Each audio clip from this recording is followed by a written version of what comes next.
Welcome to the second part, the second half of our Dao meeting today. What I would like to do today is to continue on the same trajectory as last time and complete our discussion of chapter 19 of the Dao De Jing. As usual, I will be relying on everyone to let me know if the audio is breaking up or if the video has frozen. I have that conference clock, as you can see at the bottom right.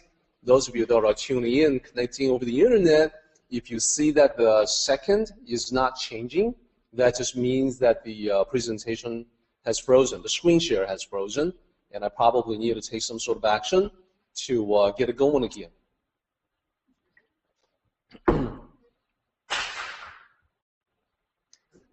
So let's dive right into the presentation. My first slide is the same as last time. This is the Facebook group that my friend Mark has set up. So our time together does not have to be limited to just Sunday. We can continue our discussion in that group. I have previously told Mark that I will provide him access to the PowerPoint presentations. I am shuffling a few things around, so I've been remiss in my duties to do that. I will be spending more time on that as soon as I'm done with finishing up the latest book, which is the Dao of Zhuangzi. Very close to the final manuscript on that, so everyone please bear with me. So here's what the schedule looks like, everybody.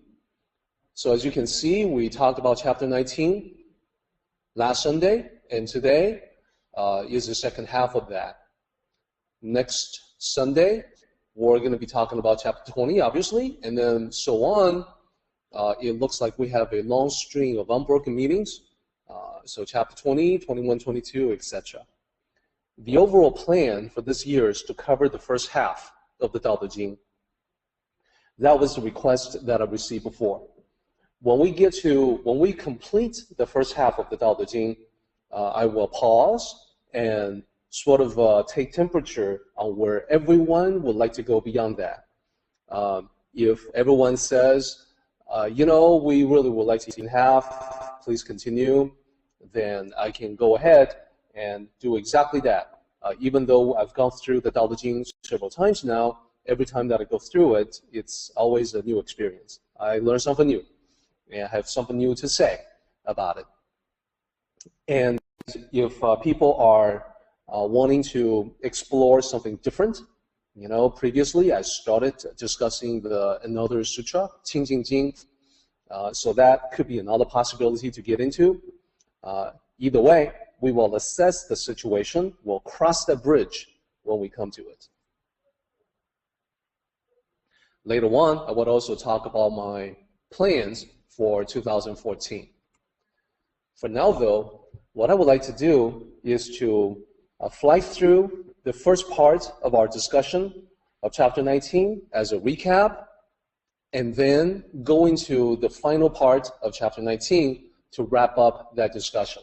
So just a quick note that the very last line where it says, reduce selfishness, decrease desires, this actually is going to be a fairly substantial talk because it has a lot to do. You know, I actually find myself having a lot to say about it in terms of dreams, vision for the future, and then turning those into reality. There's a specific process to follow there. I want to share that with everyone. And it's something that I have seen, like I said, I've seen it work 100%. So if you also have, you know, wishes, dreams, vision for the future that you would also like to manifest into reality, then I will tell you that this is the right way to go. I have also seen ways that fail to work, and I will talk about those as well.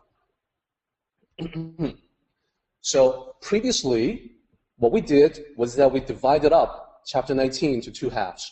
You can see from this particular slide that line 1 to line 6 is one half of it. The 6 lines talk about 3 things. The 6 lines are divided into 3 parts of 2 lines each line having 4 characters in the original Chinese. So those are the 3 things of focus in chapter 19, and therefore the second half starts out saying that these 3 things are superficial and insufficient. The meaning behind that is to talk about how these 3 things are not congruent with the Tao. They are not in accordance with the Tao. And therefore, it is important to talk about the teaching, which is at the bottom, in the bottom 2 lines. Those teachings have to do with plainness, simplicity, reducing selfishness, reducing desires. Now, one quick word about the word selfishness. When you look at the last line, it is an exact rendering of the original Chinese.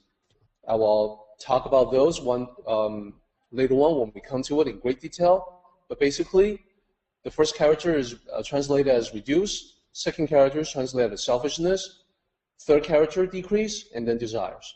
So one character maps to one word in English. Now, elsewhere in the Tao Te Ching, I will paraphrase. Elsewhere in the Tao Te Ching, it says that it is because the sages do not focus on themselves, they do not focus on their selfish needs, that they achieve their selfish agenda. So on the face of it, that can seem a little puzzling, but it has a lot to do with the actual way of wish fulfillment or turning dreams into reality. Ironically, it is when you are not fixated or obsessed over a particular goal that the goal comes to you. It is when you release and let go of the goal, like a bird, that it comes flying back and shows that it belongs to you.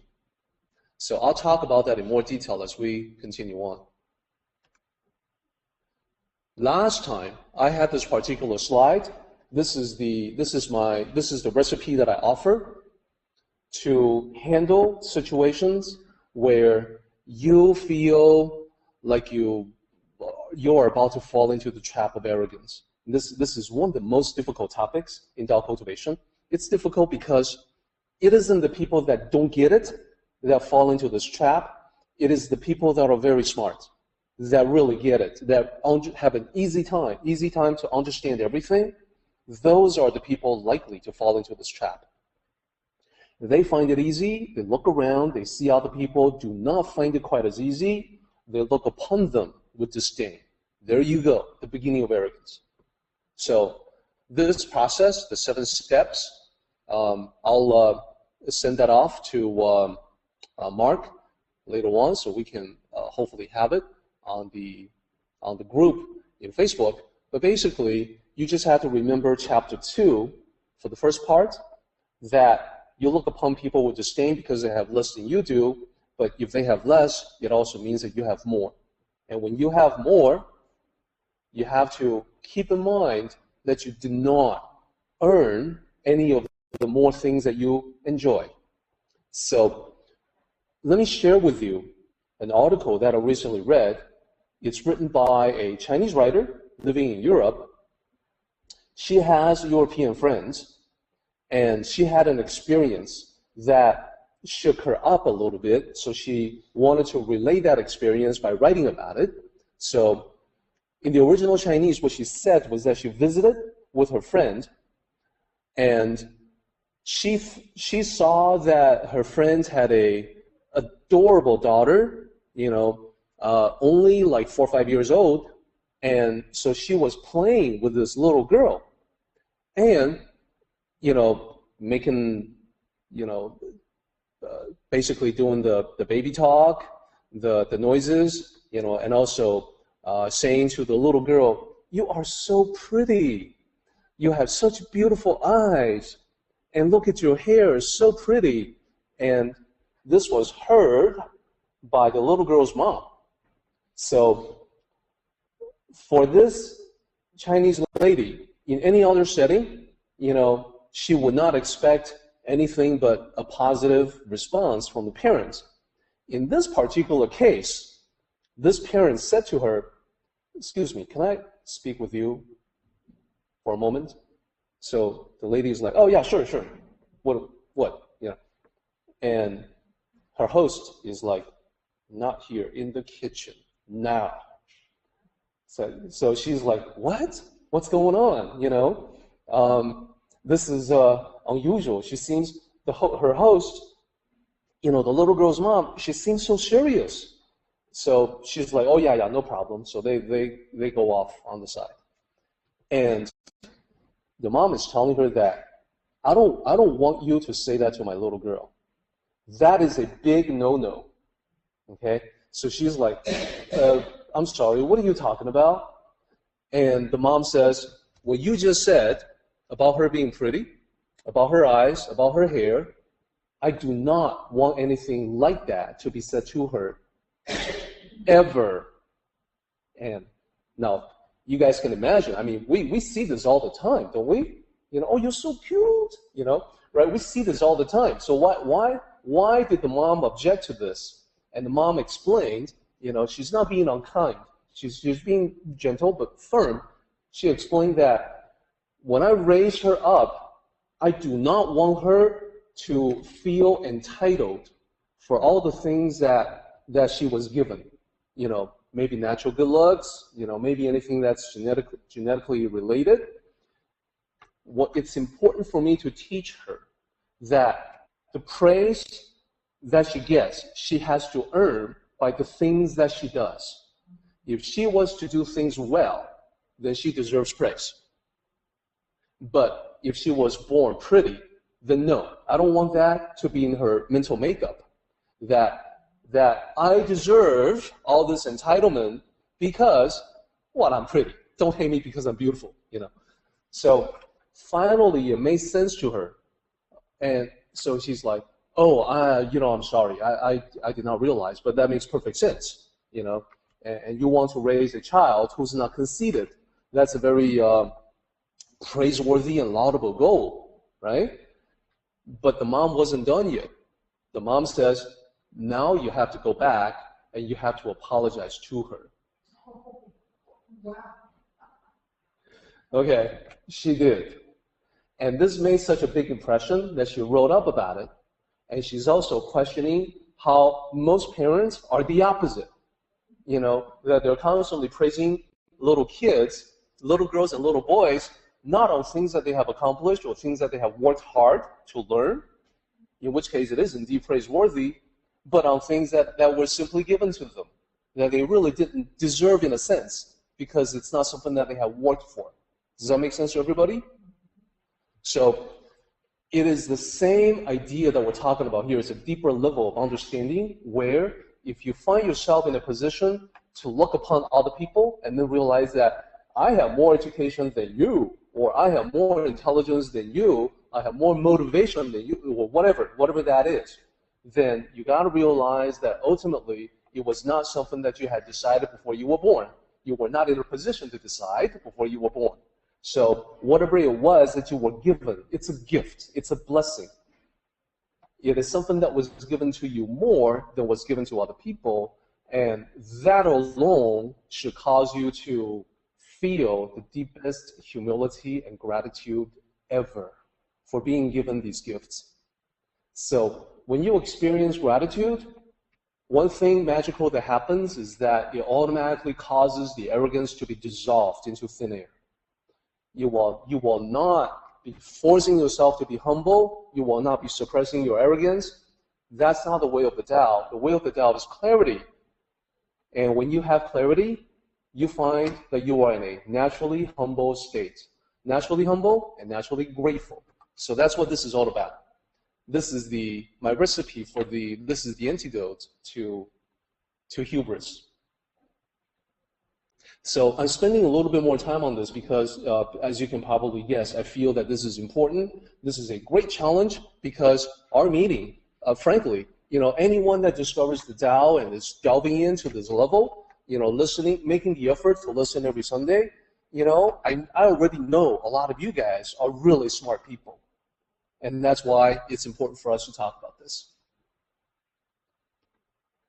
Okay, so moving on. Let's talk about the second half.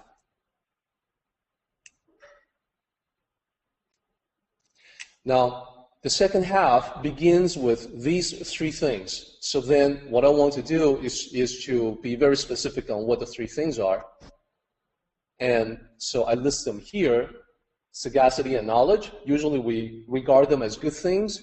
In this case, this is all about the dead knowledge type of sagacity rather than the sagacity of the sages.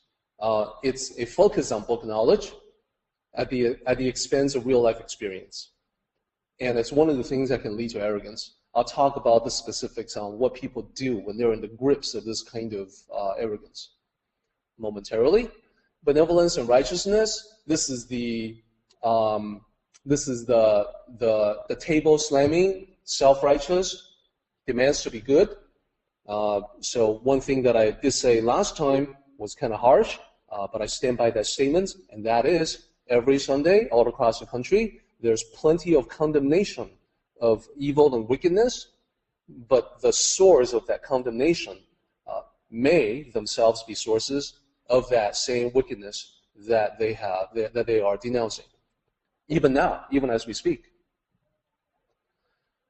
Okay, so lastly, prophets and cunning. I've chosen to do the first one and the third one together because these are all artifacts that arise from the misuse of intelligence, and these are all ways, quick ways to arrogance.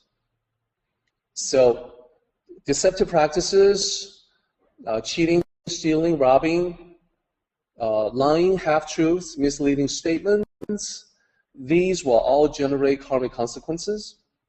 They cannot be minimized. They cannot be avoided. Even when you feel like no one will ever find out, those karmic consequences are still generated. So this is ground that we have covered before, so I won't spend a whole lot of time on it.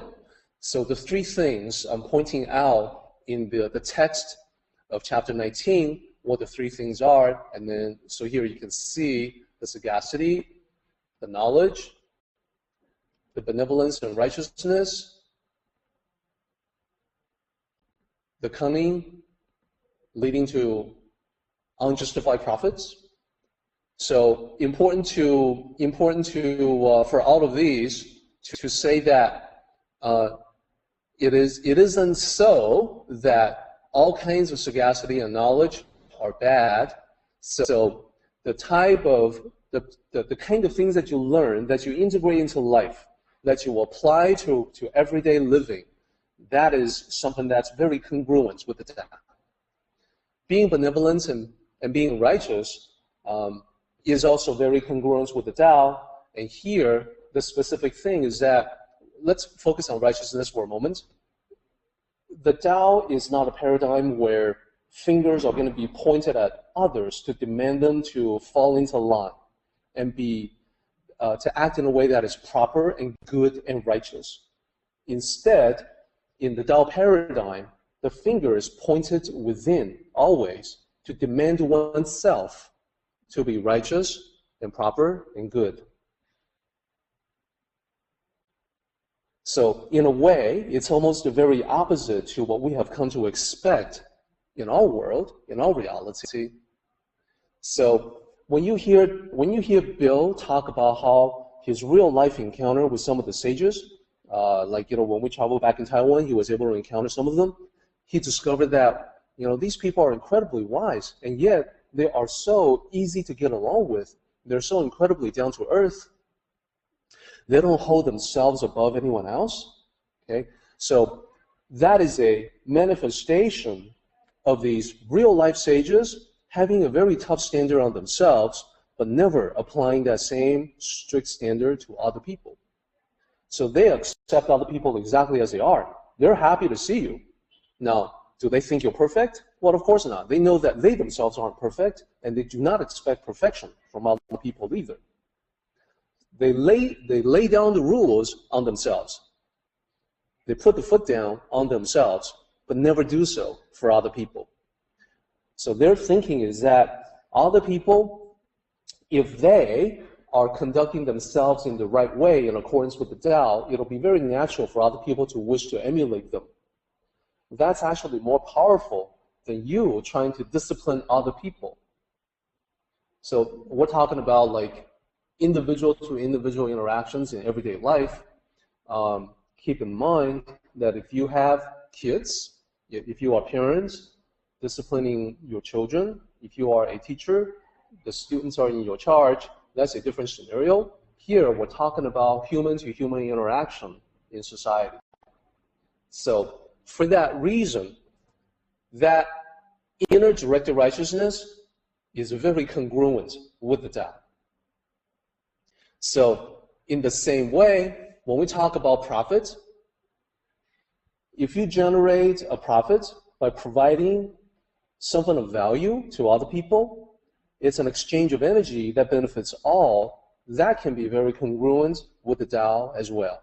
So the three things are presented as negatives here, but like the yin and yang symbol, like the two sides of a coin, each one has a complement that can be life-affirming, that can be something that contributes to our existence. So I wanted to make sure that we talk about that. Okay, now we should be getting into the focus of today's talk that will wrap up our discussion on the Tao Te Ching, chapter 19 today. The last two lines, let's talk about these. It says, show plainness, hold simplicity, reduce selfishness, reduce desires. So the one thing that I have already pointed out is that the very last line is basically 4 characters corresponding, 4 Chinese characters mapping to 4 English words. If you look at 9, line 9, it's actually the same.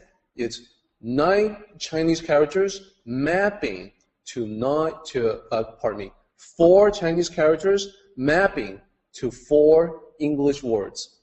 And there's a one-to-one correspondence. So in other words, the last character here will be matching the last word here, and so on. So that's true for all 4 characters. It's also true for line 10. And that's the real focus today. Let's talk about those. Well, I think we're gonna leave the translation behind. So let me ask everyone to keep the English words firmly in mind as we talk about them. Show plainness, hold simplicity. Okay, now we're ready. Let's talk about the specific way that this is translated. So as you know, one of the major reasons why people connect to this conference every Sunday is because I will absolutely delve into more details of the translation process itself and the original Chinese versus the English counterparts than I think can be available from any other source. And I will also explain why, what certain characters mean, what they mean in ancient times, what they mean today, etc. So, example. Let's start with the very first character here. This character, in modern Chinese, means to see, to watch, to look at. Okay? So, the second character, su. This is S-U, su. This literally means unbleached silk. So I have explanation down here. In this case, unbleached silk is used as a metaphor for plainness, something that has not been dressed up, something lacking in a lot of decorative touches, something that is plain. Okay, so now back to the first character. If I were to translate these two together, wouldn't that be to see unbleached silk or to see plainness if I want to stick to the metaphor? Well, it's actually not to see. This is in modern usage, it's always to see or to look at or to watch something. In ancient usage, it's a related meaning, not exactly like the current modern meaning. It means to let it be seen. To let it be seen is to show. So what this specifically means is that in terms of appearance, you want to present an appearance that is not flashy, gaudy, that is designed to attract attention. And therefore, and because of that, sometimes, look at the first bullet, sometimes it is misunderstood as advocating no personal grooming. There, and this is actually, this is a thing. That's a sort of a new expression. Is it a thing? Yes, it's a thing. It's still a thing today among some circles that people feel like if they want to delve into spirituality, that they should pay no mind to personal grooming. It may strike you as odd or strange that they would think that way, but there is a Hollywood celebrity. Now, keep in mind, I used to name names all the time, but I have a new policy for 2014. I can't name any names. There is a Hollywood celebrity who is very well known as a New Age advocate. Okay, she followed that to the letter, and her friends are beginning to smell the difference whenever she is around. So it turns out that she doesn't, she stopped taking showers, and so this is not the Tao, y'all. I probably don't need to emphasize that. So what the Tao really is a path of moderation. To understand the path of moderation, you only need to look at the two extremes. So one end of the extreme, no personal grooming. So that's the no showers, like I talked about. But also, there's also more. So it could be like, I keep myself clean, but there's also the lack of, let's just say, basic presentability. So here's what I mean by that. I'm going to take some flack for this, I know, from Chinese congregants, but there are people who look at that and then say, and then use that as an excuse to not bother to make themselves more presentable, and therefore no makeup whatsoever. I have the natural look. I'm in accordance with the Tao. Well, it's actually a manifestation of being lazy, and that's the reason why I say I will take flack for that. So you can understand better where the medium, where the equilibrium ought to be by contemplating the other extreme. The other extreme is caked on stage makeup. That, if someone were to turn to you and looking like that, you would probably be surprised. Whoa, that lipstick, meant to be visible across an entire stadium, and now you are wearing that right in front of me. Okay, what is the occasion? Is this part of the vampire craze? Is to have blood-soaked lips? No. So I don't want to single out heavy makeup. That's just part of it. Other kinds of extreme. And again, I know I'm going to take a lot of flack for this. There are probably people that are listening to me right now who have dyed their hair orange or purple. So, or who have a lot of, part of my readership, a big part of my readership are people who are heavily covered in tattoos. I already know that. And I'm about to lose all of them. They're all going to be like, that Derek criticizing me. I'm not going to buy any more of his books. So let me unify all of that. People who are that way with tattoos, dress very unconventionally, very flashy. Sometimes they walk around dressed in kung fu attire or like a robe. They want to advertise their personal beliefs, and with the hair, with the body piercing, boy, that's another constituent that I've just lost with the numerous body piercing. Okay, here's the way I'm obligated to tell the truth about the Tao, and here's the way that the Tao sees you. Okay, from the perspective of the sages, when you do all of that to yourself, and by the way, I'm very relieved that we don't have anyone here today with orange hair or purple hair. I don't have to tell a person face to face, but from the perspective of the sages, what's going on is that there is some sort of emptiness within that motivates you, that causes you to seek attention. And one of the ways that you gain attention is by making yourself look very unconventional in order for people to take a second look at you, because you are thirsty. You are thirsting, you are hungry for that second look.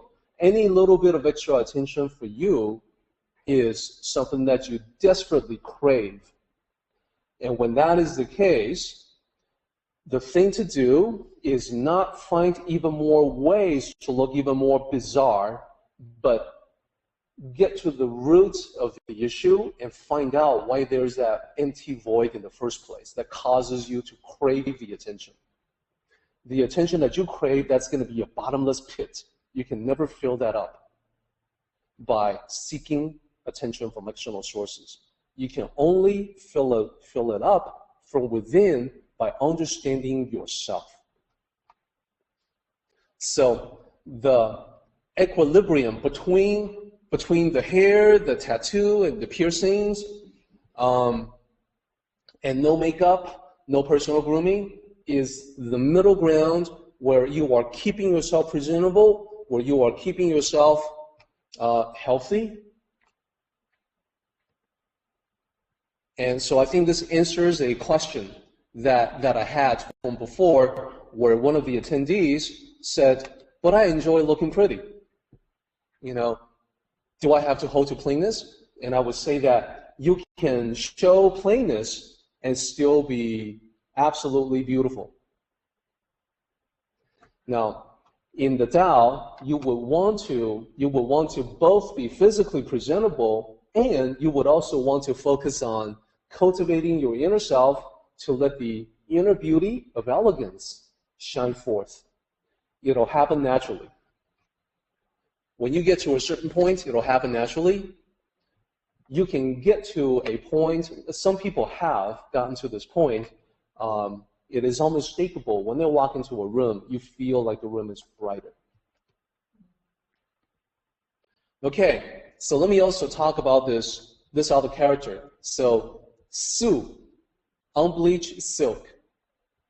And then Pu, plain wood. So, plain wood, so just like silk is standing for plainness, plain wood stands for simplicity. So, not just any kind of simplicity, natural simplicity. This is the character Pu, is the character that's usually translated by other people as the uncarved block. So this has even become sort of a Daoist jargon. That is, people like to talk about the uncarved block as an ideal, but this is where I would like to provide an additional insight not available from elsewhere, and that is uncarved block is somewhat distorted from the original. So what the original actually is, the original has two meanings. It can be a noun or it can be an adjective. As a noun, what it is not an uncarved block, but a plain piece of wood. A piece of wood like you would come across if you were to take a walk in the forest.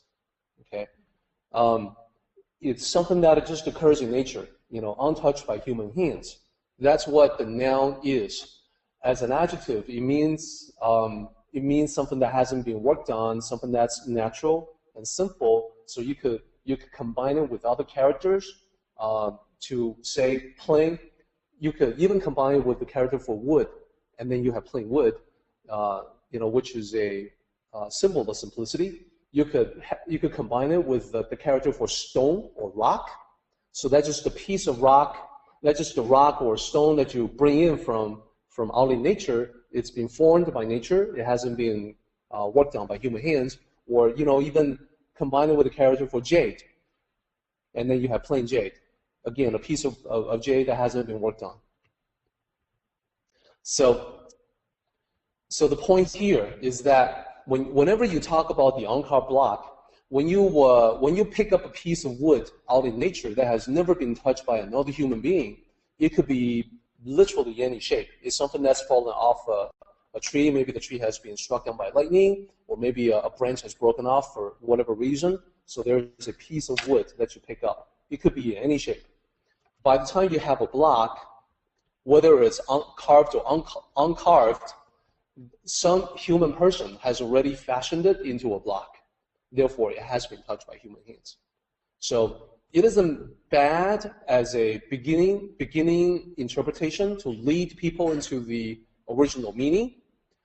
But I just want to provide insights to the group that uncarved block is actually not the plain wood. It's the stage after the plain wood. So it's a little bit different from the original.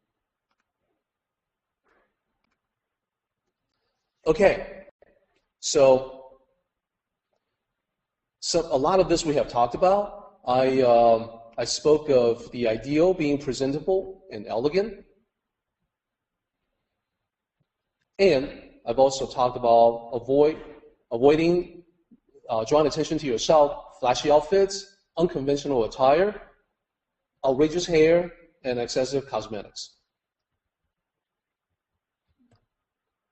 And looking at the number of attendees in the meeting, I'm relieved to see not a big drop. Now, so let me talk about plainness. So it isn't just appearance, it is also what you do, what you say, your actions. So the ideal is to be plain spoken in your conversations, to say what you mean what you say. Now, so here's the thing. This will catch quite a few people as well. One of whom is me, myself, and I. So avoid too much jargon, acronyms, and uncommon words, meaning that it's meant to show off your excessive vocabulary. So this last part of it, this describes the person that I used to be 20 years ago. Just love to use long words, fancy words. What today I would call fancy schmancy. That's my vocabulary back then. And I come across this quite a bit, where people will automatically assume that you know what they're talking about. Oh yeah, did you handle your EDT? Sorry, I have no idea what that is. And jargon, specialized terms that only people quote unquote in the know will know what they mean, and you wanna showcase how much you are in the know. There's more, by the way. This is just kind of a sketch of an outline of this kind of Dao-oriented speaking, plain spoken. The other parts, there's a couple of other things that I didn't put in here. That's also to avoid. Number one, avoid the usage of words or phrases in a foreign language that's designed to showcase that you are a speaker of another language. There's going to be times when you have no choice but to use a word, and the word is well accepted, even though it did not start out as English. When you want to talk about deja vu, you're going to have to use the word deja vu.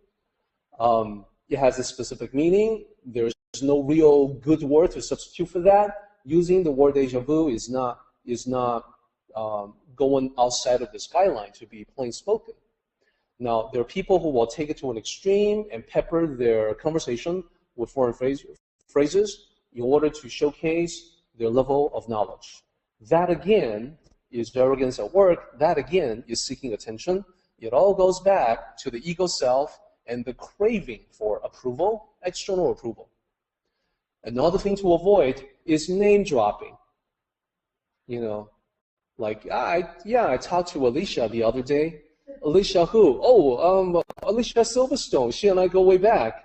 Oh, the famous actress?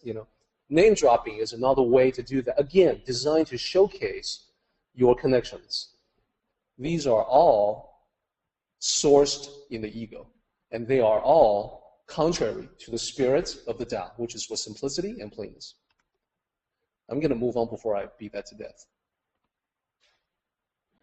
Okay, so this is where I talk about the Tao process. So here we have the last part of it, to reduce selfishness and desires. So a couple of statements here.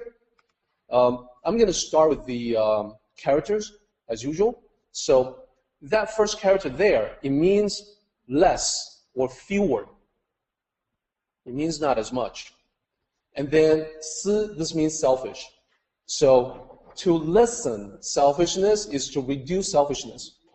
So this part is in the translation, you can see that it's a pretty verbatim, pretty literal mapping from the ancient Chinese to modern English to reduce selfish desires. And the most important idea is the second bullet here. So oftentimes in other Eastern traditions, you will encounter the concept to eliminate desires, to eradicate, to completely be without. Okay, that's not the Tao. The Tao is to reduce, not to eliminate. When you are at the point of equilibrium, you have a little bit of each. You have some of X, some of Y. Another way to think of it is to always visualize the yin and yang symbol. So even on the two halves, on the side with yin, you're going to have, a small circle of yang, and vice versa. So the idea in the Tao is never to completely eliminate, but to reduce or to balance it to a point that is advantageous and healthy. So here, when we talk about selfishness, the balance means that you should not be so incredibly focused on the welfare of other people that you neglect yourself. Sometimes people will act as if they are neglecting themselves in the service of others. So pay attention to when that is just a way for that person to attract attention. Look how hard I am working for all of you. Look, I'm not even having lunch. I'm gonna just stand here and take a little bit of food, and then off I go again to do more work for everybody. Again, that's an attempt to attract more attention. So in order to better take care of other people, you have to take pretty good care of yourself and preserve your own ability to act in the interest of others, and therefore the balance. And then we'll carry that idea through to desire.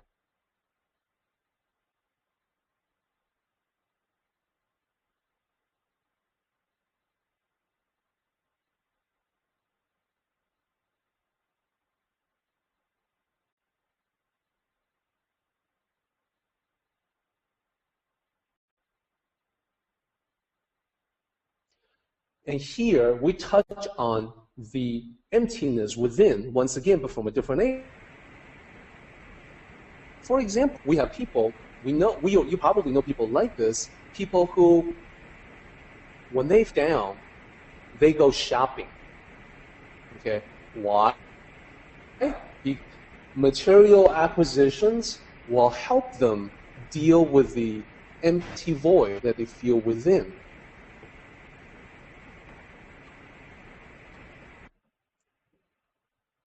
So, I was walking around and I saw this sign in front of a store. It says, "How's everything going?" And then it says, if it's going really well, celebrate by shopping. If it's not going very well, then you need to shop to feel better. So I bring that up to showcase the last part of it, which is that a lot of times we use shopping as therapy. So in the Tao, the idea is that when you know what you want versus what you need, that clarity will help you get a handle on the greed. And there's a healthy equilibrium of contentment and motivation. So let me be a little more specific about this. To be absolutely content, you can run into the trap, no motivation whatsoever. I am so content that I don't need to do anything right now. Off the couch, what a concept. I'm very content where I am. Motivation can be taken to the extreme of obsession. You know, I've got to do it. I can't rest until I get something done. So where the two things meet in the middle is where you feel about life in general, and from the perspective of contentment, you have enough motivation to contemplate how to make it even better. Want to make it even better is not to be discontent. It is to it is in seeking to optimize. It is to fulfill potential that you came with. So different and shades of meaning and nuance can be a little hard to follow. But here's the thing that I want to talk about. We're going to run out of time today, so I won't be able to talk about this as much as I would like to. But I want to introduce you. Next time, I'll start with this before we get into the next chapter. Years ago, more than 10 years ago, I wrote something up on this topic, you know, about the Tao and turning wish into reality. Someone took it off for two reasons. Reason number one was only a beginner studying the Tao. I could see how powerful this was to turn things into reality, but because I didn't know the topic all that well, only had a beginner's knowledge of it, I was not able to express it in a way that was optimal. I could not really convey the meaning of the Tao with what I wrote. So that's the first reason why I felt I had to. The second reason was that it gained a lot of attention that was the wrong kind of attention. Started to get people contacting me wanting to know details on that. If it was, how do I follow the Tao? That would be a great conversation. What it was tell me the secrets. And the context of that was people were under the impression that I knew a magical way for them to change the way they think, and then that alone will create the change they want in material reality. So unfortunately, the Tao doesn't work that way. People wish for it. It is the reason for the popularity of all the books that are out there, you know, that advocate the possibility of this. They all become wildly popular because it's very appealing for people to imagine that they don't have to lift a finger just a particular way to get whatever they want. That said, my observation is that some people follow the Tao correctly, they get what other people don't, and they do not. So Bill talked about how he, his dreams, while not obsessively chasing those dreams, you know, same with Carmen, same people that I know. Next time, what I'll do is that I'll revisit it, and then I will talk about the Tao process of achieving that. This can be used in anything. This could be applicable, for instance, to someone, entrepreneur who wants to start a business, or someone who's looking for the right person to share his or her life, and anything in between. So I want to talk about this in greater detail next time. And then I want to share my 2014 plans, but now, because we're out of time, let me just go over the summary for today. Transform arrogance to appreciation. You saw the steps. And plainness and simplicity. So remember, it's the point of moderation between no grooming and heavy makeup. Lastly, selfishness, excessive desires. There is a point of equilibrium between where you can be motivated and get content.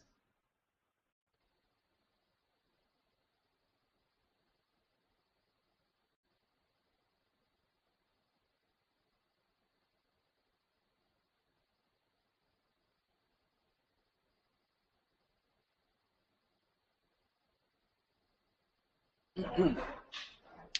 面向持架3鞠躬，1鞠躬，3鞠躬，3鞠躬，持架各位点传是1鞠躬，结班1鞠躬。Thanks everybody, we're done for now.